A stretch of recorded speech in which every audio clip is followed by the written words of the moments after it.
HOA police! Come outside! Imagine waking up on a quiet Saturday morning thinking you finally earned some peace, only to have two men showing up at your door with fake badges and in fake uniforms, pretending to be cops, claiming they're here to arrest you.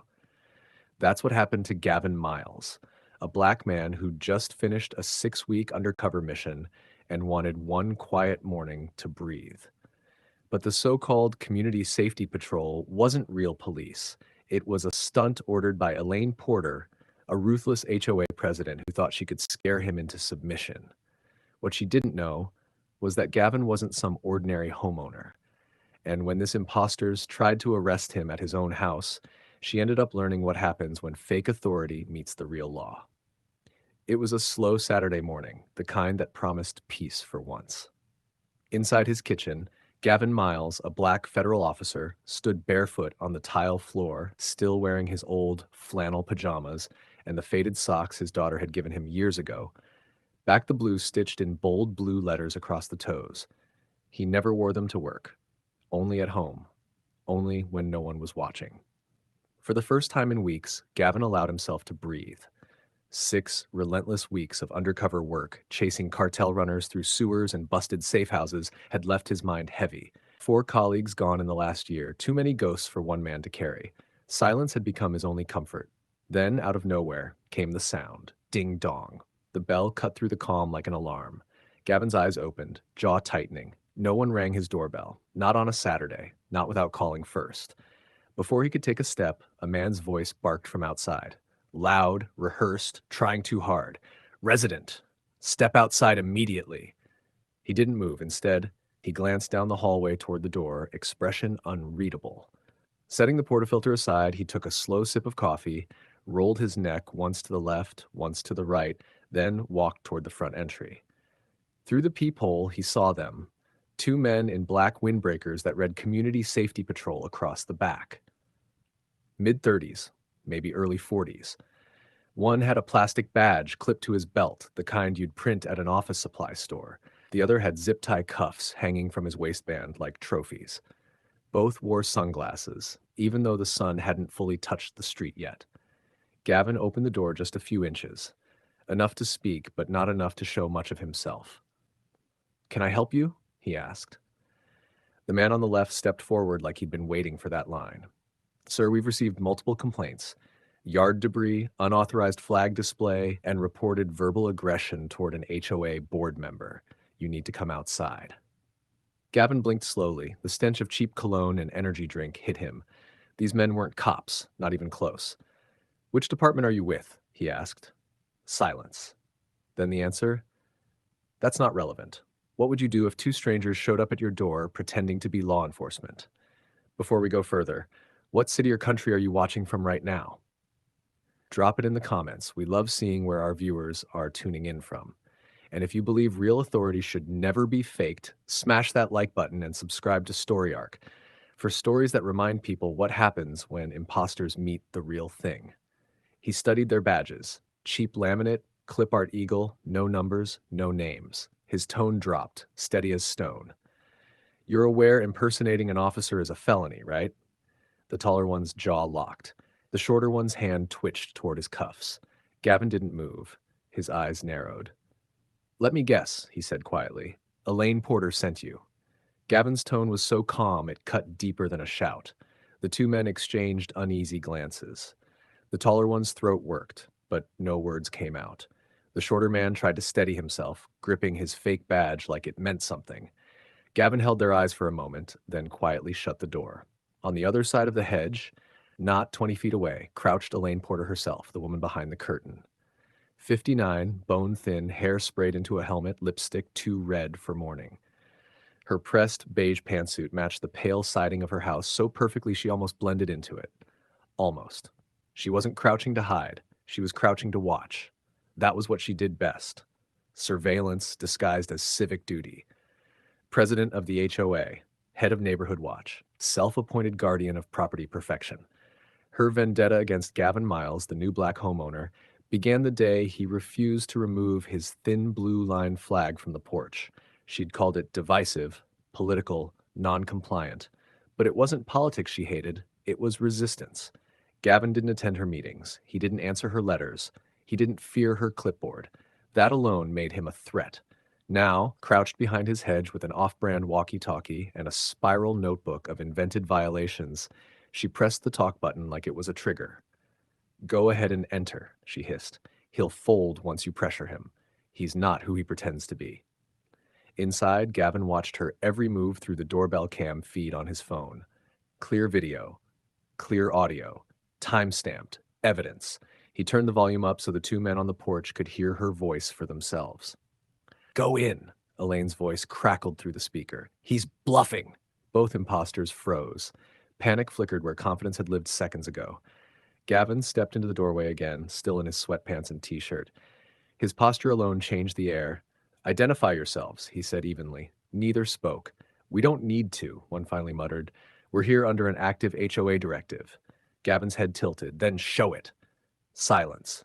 They had nothing. "You're standing on a federal officer's porch," he said, voice like concrete, "wearing fake badges, taking orders from a woman hiding in my hedges." Their bravado cracked. Gavin gave a faint, humorless nod. "Thought so." Then he stepped back inside, closing the door with a soft click that felt like thunder. Outside, Elaine's voice trembled through the radio. "What's taking so long? Go in." But for the first time, no one moved. Inside, Gavin didn't rush. He'd learned long ago that silence could be louder than any threat. The fake cops were still outside on his porch, fidgeting under the weight of their own nerves, while he moved through the hallway with quiet, methodical focus. He opened the closet beside the stairs. Everything inside was exactly where it always was: his duty belt, his ballistic vest, the radio, badge, and Glock holstered clean. For weeks, those items had sat untouched, waiting. Now, with practiced precision, Gavin began to gear up. The sound of each buckle snapping into place filled the room with steady rhythm. No rush, no noise, just routine. By the time he stood upright, the transformation was complete. Gone was the quiet black man in a t-shirt and sweatpants. What remained was Lieutenant Gavin Miles, Federal Narcotics Division, a man whose authority didn't come from shouting, but from training, time, and truth. Outside, the imposters were losing their composure. One kept glancing at the hedge where Elaine Porter was still hiding, whispering frantic instructions into her walkie-talkie. Her tone had shifted from command to desperation. She'd lost control of the script, and she knew it. Then the door opened again. Gavin stepped out slowly, the morning light catching the polished badge on his chest. His expression didn't change. His voice carried enough weight to silence everything around them. "You two are under arrest," he said evenly. "Impersonating law enforcement and attempting unlawful entry." The shorter man's mouth fell open. "Wait, this was just a safety check. HOA told us to." Gavin cut him off with a single look. "Then tell me who in the HOA authorized you to threaten a federal officer in his own home?" The question hung heavy. No answer came. He reached for his radio and spoke clearly, calm as ever. "Dispatch, Lieutenant Miles, reporting 2 suspects on site, impersonation and attempted unlawful entry." Within minutes, the distant hum of engines became sirens. Red and blue lights washed across Brookhaven Meadows, painting the manicured lawns in streaks of judgment. Elaine ducked lower behind the hedge, but it was useless. Gavin turned his head slightly. "You might as well come out, Elaine. You're already on camera. I've got your voice in your face."